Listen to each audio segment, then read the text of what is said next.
Well, a very good morning to you. Welcome to our Clock in the Gallop preview of today's racing at the Champ de Mars in Mauritius. We're on to meeting 5. Today's meeting runs under the auspices of the Mauritius Turf Club, and we have 8 races programmed today. Good to have our regular Mauritius Horse Racing expert, Sebastian Stobe, on, but we've got an extra special gift for you today. We've got a tipster all the way from Mauritius, who's part of the Mauritius Horse Racing Club and group. And his name is Ismael Sheik Mastan, who joins us. A very warm welcome to Ismael for the very first time on Clock in the Gallop. Great to have you on our show, Ismael. Great to have you. Thank you, Nico. Nice to meet you. Now, just tell us a little bit about your background. Like with all of us that come on this channel, we've raced from a very young age, and racing has got us firmly hooked into following it. What age did it start for you? So I guess I started doing from a press at the age of 16 or 17, but it means 20 years back. So I've been it's been quite a long journey in the racing industry for me at a very young age. So I've been champion tipster in 2009. For the press at a very young age too. So I've been with some quite good friends there. So we've been working, so analyzing, taking all the times, our track works, etc. So it's been quite a nice journey, I guess, and it's a passion, you know. I've been a passionate since the very young age. I like horses. I've been following horses since very young. So it's been it's something that I like very much, and I guess I'll be still loving horses for a long time.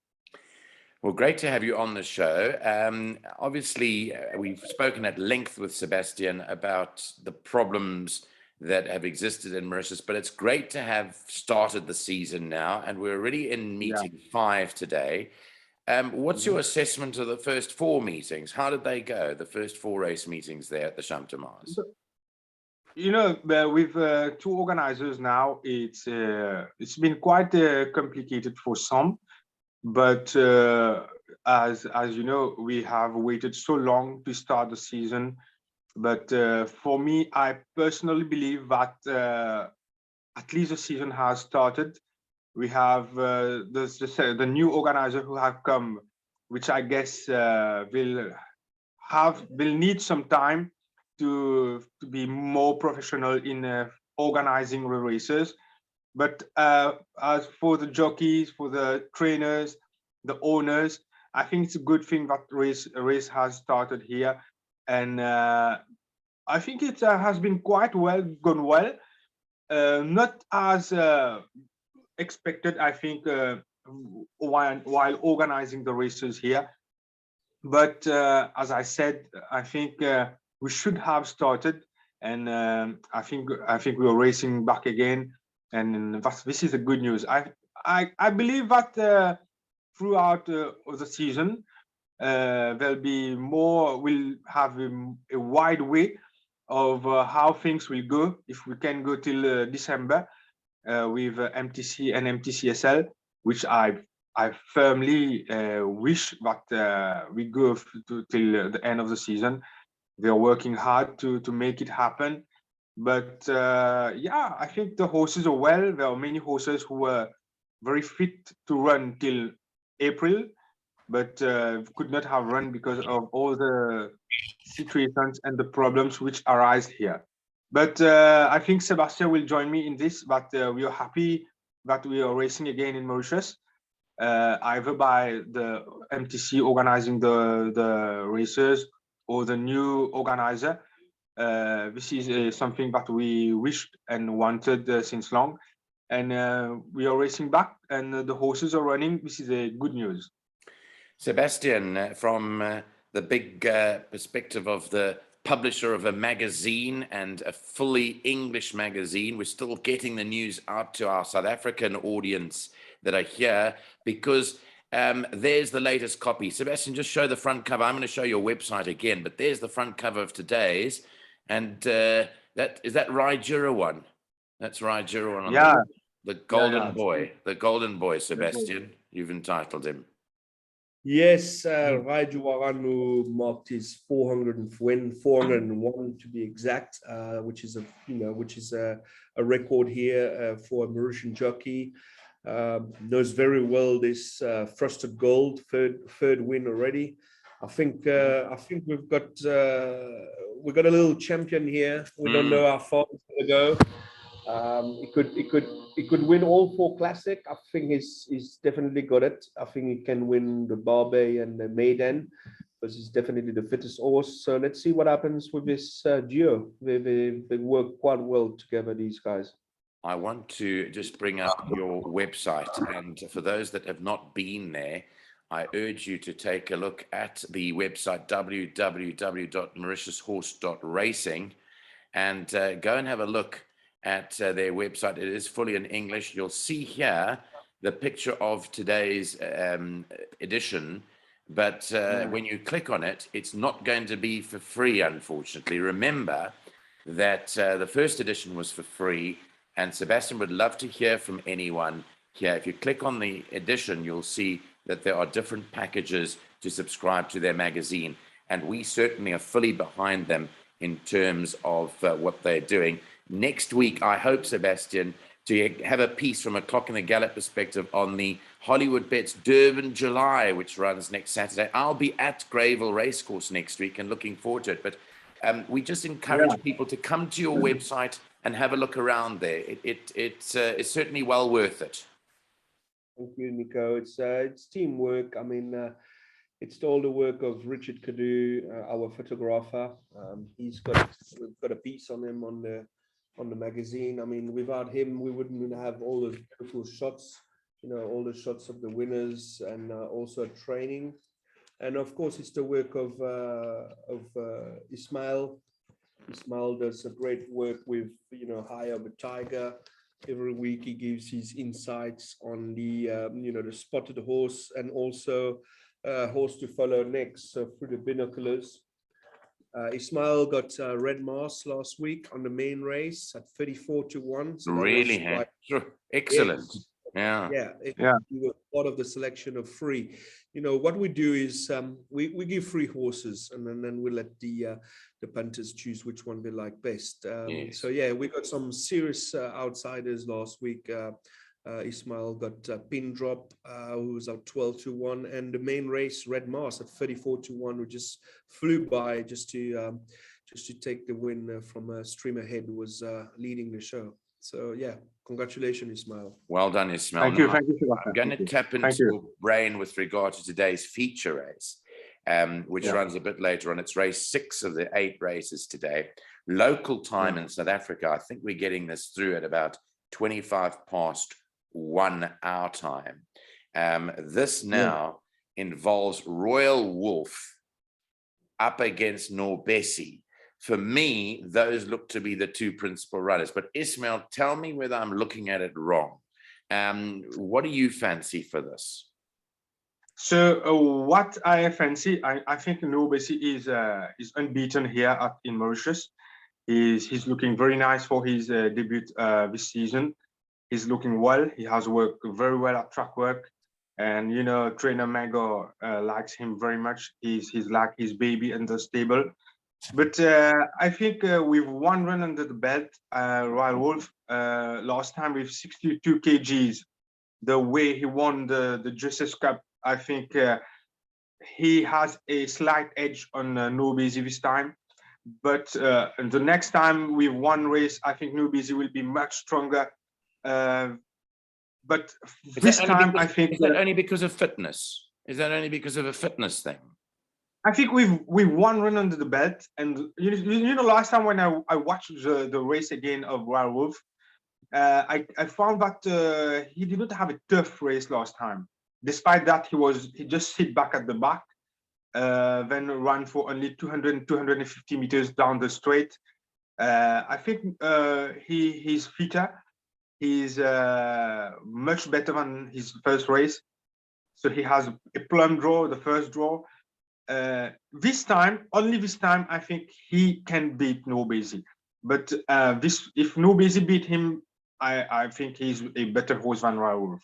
Well, I'll just quickly tell you something. When they left South Africa to come to Mauritius,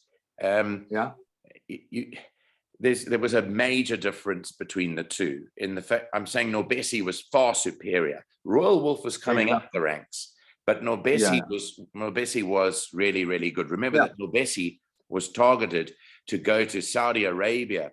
Exactly. He was going to go to Saudi Arabia to race. He was going to go to Dubai after that.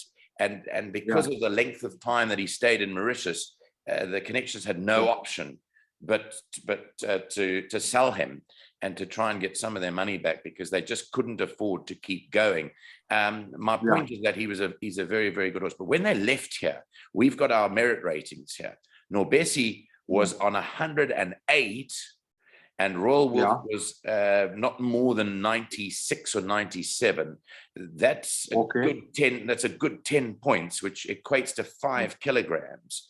So just to show you the big difference when they left these shores, that Nourbese receives a kilogram today from Royal Wulff, which would make it hard. I'm just saying strictly on paper, and Nourbese's got the beating of Royal Wulff. But that's why I asked you the question, because it's not only about what's on paper, it's about the feel you get, and you being on the ground, know it like the back of your hand, exactly what the dynamics are down there.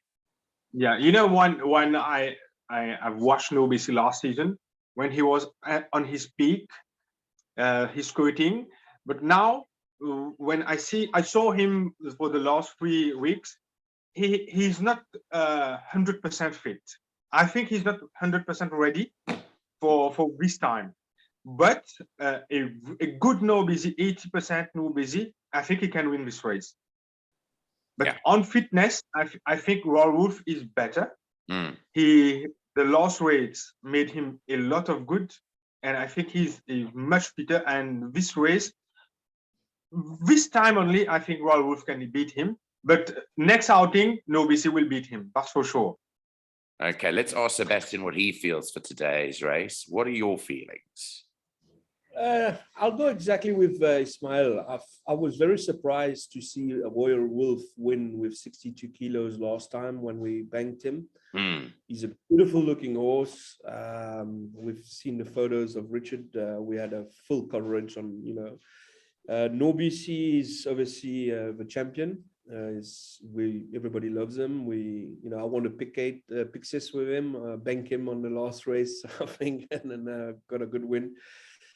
So he's special for everybody. Nourbese but let's not forget Wars of Dubrovnik as well. He's unbeaten in 4 or 5 races. He's another one we need to keep an eye on with 55 kilos.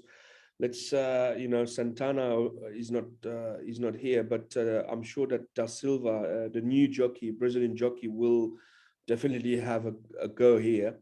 There's going to be 3 kilos between Royal Wulff and 2 kilos with Nourbese. So I believe it's between those 3. It's going to be. It all depends what's going to happen. Who's going to lead? Who's going to follow? How far? It is a 40. I think. Sorry to interrupt you, Sebastian. I think this is a race which will not have a lot of pace, because it's a very small field. We've got Vars Illusion with 53 kgs. I think he will be the one in front. I think there will not be much pace in this race. So the one who sprints better, I think, will win the race. Absolutely. I just want to also just quickly tell you what Royal Wulff actually means. I don't know if you guys are aware, but the previous owners of this horse, in fact, the one guy passed away. His name was Peter White. He was a big owner here, but they were very keen on their fishing and fly fishing. And it's the name of a fly that they use to fish with. So Royal Wulff is the actual name of a dry fly that they put on the end of their line to catch fish. So that's a little bit about Royal Wulff. But just very quickly, guys, I'm going to go back to you, Ismael. 8 races on the card today. If I had to have one bet today, I just chose one bet. I only have 100 Rand in my wallet, and I needed to put it on something to try and make 200 Rand so I could buy my kids a little toy. What would I put it on? Yeah. So I think I love a horse very much in Mauritius. I think Cadence Pride. You must be knowing that Cadence Pride in South Africa was a very good horse, a very good 2-year-old there. It was. He came in Mauritius. He came in Mauritius with a rating of 26 because of he was bought as a 2-year-old there. He has been quite disappointing in his first season, but last season was a very good season. And this is a horse that I think has been gradually being on the up. He's now we can see the real Cadence Pride, and as you can see the cards. Console of War is not a 1400 meters horse. I think the height factor, the Zolaki and Inemilion, they are not as good as Cadence Pride. I would suggest you to put, if you have 100 run, to put all of them on Cadence Pride. There we go. That's exactly what I was looking for. Yeah. Yes, because I think he's for this field he's too strong. So that's race 5, number 3, Cadence Pride is Ismael's best of the day today, and we'll be banking on your hopes today. Now, you guys know that we are in South Africa 1 week away from our 5 million Rand race, the Durban July. I know that Mauritians love following racing in South Africa. I know that they'll be looking at the field of 18 closely to make their choices. Have you guys yet had a chance to make your choices, Sebastian, on what you feel will happen for the big race here at Greyville in Durban next Saturday? I took a look during the week, when the field was finalized. I don't know why I like Do It Again. I just like him. I think he can do it again. I just love the name, I'll go with the name for this time. But I know that Beno Fedeb is flying over, so he's going to be riding Jet Dark. Jet Dark, yeah. Look, I don't really follow much of South Africa's racing.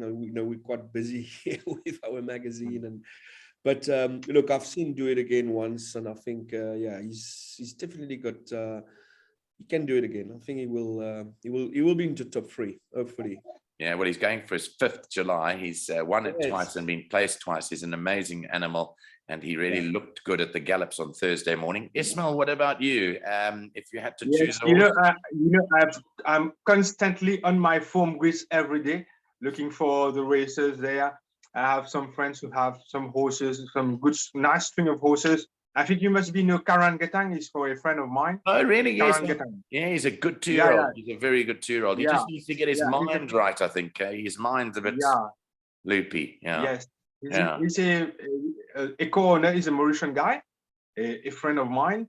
So my friend Abhishek Gajadar, who has some horses there. Oh, I know. Line of Duty. Yeah, I know very well. Very well, yeah. Yes, Line of Duty. There's Jet Master and something like that. Yeah, there's some horses, some string of horses. So I'm quite on form grids, and I've looked up a bit about the field of the July. I found Comediting is a horse that I think is a very strong horse. Yeah. And I've seen some videos of him on training, and I find himself in a very, very good form right now. Yeah. If he has a good draw. He's not too far in the race. I think he will be very difficult to beat. Okay, Comedy Ding, and he had such a good gallop on Thursday. I watched the gallop. Yeah, I saw the gallop. I was impressed. Very impressed. It was the gallop of the day. There's no doubt about it. Yeah. And the only thing is that he, unfortunately, he came to Joburg for his last 2 races, and that sort of has taken the gloss off him as a racehorse because he didn't perform as well as expected. But he's back in Durban, where he won the Durban July 12 months ago, and I expect him to be right I there. think Durban is more of his. Yeah, correct. Durban's more him. He likes the sea. Yeah. He likes the sea air in Cape Town and Durban, so he's back in a coastal town now. Just by the way, for all our Clock in the Gallop viewers, we are on a different program interviewing the great legendary Mike de Kock on our show later on today. He's got 4 horses running on Saturday, and all 4 are in the July. How good is that? all 4. He's just got 4 horses on the day. He doesn't have any horses in any race before, or any horses in it. He's putting all his energy, and I've entitled the show Which One? But I should actually say which one, Mike, because he's going to tell us on the show which one of those 4 is his choice. So you can stay tuned and watch that on Clocking Together a bit later. Anyway, in closing, Sebastian, people are coming on board. More people are looking at you, at your website, at your magazine. It's now into meeting 5 of the season. But the big thing is that you're out there, you've got a great team behind you, and you're producing the information that you believe is key to making money on the Mauritian horse racing scene. Oh yes, we've got definitely a good team. I mean, like I said last week, Ismael pulled out 2 of the best outsiders, Pin Drop and Red Mars. I mean, this week with if you look at the tipsters corner, you know, we're all on the money. Cadence Pride, like I said, all of us gave that. Ismael and obviously Ilbro. We also believe Nourbese should win the main race. And then there's Gajadar. The Gajadar stable should do well. I mean, he's got Opag, he's got Moon Jumper, as well as Citadel. So I believe soon Gajadar can have a hat trick today, and not forgetting the good horses from Shirish Nahang as well. You know, we got Manitorin who can come and you know, beat Jiggin. Jiggin is coming down a class. He might be too strong for that field, but let's not forget Manitorin who's already going to run in him. So look, we're doing well. The pick 6, sorry, the pick 8, we've got about 750,000 rupees carry forward for the pick 8. So follow us on the pick 8. We got some serious bankers. Nourbese, Cadence Pride are our bankers, and then we also put Opag as a banker. So we got 3 bankers in the pick 8. It's not a big one. If people want to add more horses, then they can win that. Well, Sebastian, thanks so much for your time. Ismael, great meeting you for the first time. I look forward to meeting you again. I love my Mauritian racing. Unfortunately, we haven't had it televised here, so we do follow it on the live streams. But we've been there. But we've been there, you know, since the first meeting, and we intend keeping this going. Have a good day, Ismael. Thanks so much for your input today. Thank you. You did not tell us who is your favorite for the July. Oh, I didn't tell you that. Yes, but the reason why, the reason why I've got Mike de Kock on, Ismael, is because I think he's going to win the race. Now I need to see him when he's talking, and not to listen to him. So the reason why I've got him on is I want to see when I talk about the horses, whether something happens, his eyes glitter or his ears pick up or something like that. And then I'll know which one it is. But I say Mike de Kock is going to win this year's race. You know that he hasn't won the race since 2011 with a horse called Igugu. And Igugu, yes. I'll tell you something else. Was written by Anthony Delpech? That was Anthony Delpech. And I'll tell you something else very quickly, is that I was there. The owner, I knew very well. His name was Andre MacDonald. Andre MacDonald. And Igugu was a colt. Sorry? She was a colt. No, filly. It was a filly. Filly. Yeah, she was a very, very good filly. Andre MacDonald let me lead Igugu into the winner's box for Durban July. So 11 years ago, I was taking Igugu into the winner's box, and I'm telling you, I'm going to be at the Durban July, and I'm going to say to Mike, I'm going to lead in another winner. Let you lead. Let me lead it in. It's going. One of us is going to win. So if we meet next week, then we can share it. I will write a piece for your magazine next week and tell you what the feeling is here, and let's hope that we get it right. But Mike de Kock will win. I just don't know which one of the 4. Ismael, thank you, Sebastian, always a great pleasure. We've got you on the top here. That's it. Clocking the Gallop, always present in one of the pages. Thank you so much, Sebastian. Thanks, guys. I really appreciate your time. We look forward to following you a bit later on. And I've got that 100 Rand on Ismael. So just don't forget that when you come on next week. Thank you, Nico. Have a good day. Cadence Pride, Nourbese. Should be good. Okay. Thanks so much. Cheers, guys. Bye-bye.